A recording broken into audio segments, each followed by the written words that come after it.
her smile was not just a serve upon her lips, it was the sunrise setting my heart on fire. It was the ocean returning to the shore, whispering to the saint, I have missed you.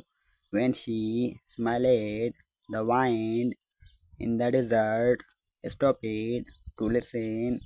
The falcons turned their wings toward her light, and the dead palms swayed as if bound to the queen of my soul.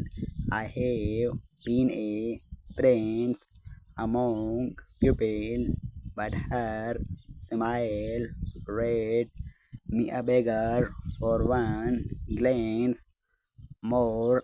I have commanded her might, but my knees weakened when her laughter joined her smile like the moon joining the stars.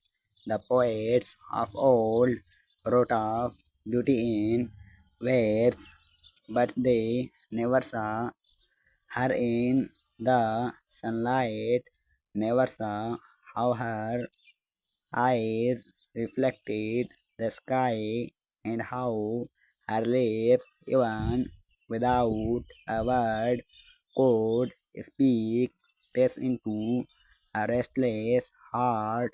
I remember the first time it happened, a morning in Dubai, the air filled with the scent of Cameroon coffee, and she warning a color date even the flowers would have anyway looked at me as if I were her home. That moment I forget the throne, I forget the duties, I forget the crowns and the endless gold.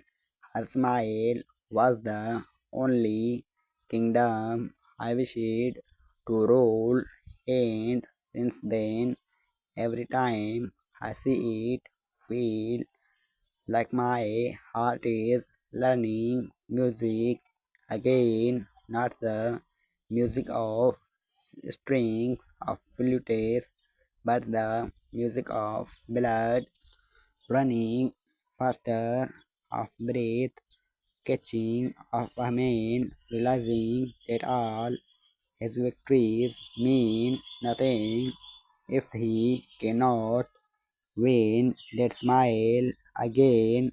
I have built places in the sand and watched them fade with the tide, but her smile puts a place in my soul that no one can touch.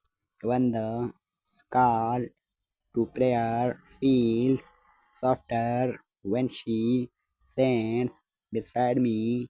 The corners of her lips lifting like a down, and my faith depends for surely the one who made her smile knows how to fill a man's heart with gratitude, and so I live not for the gold in the world, not for the banners in the wind, but for the moment when she smiles and my world once a lion's desert fancied music again.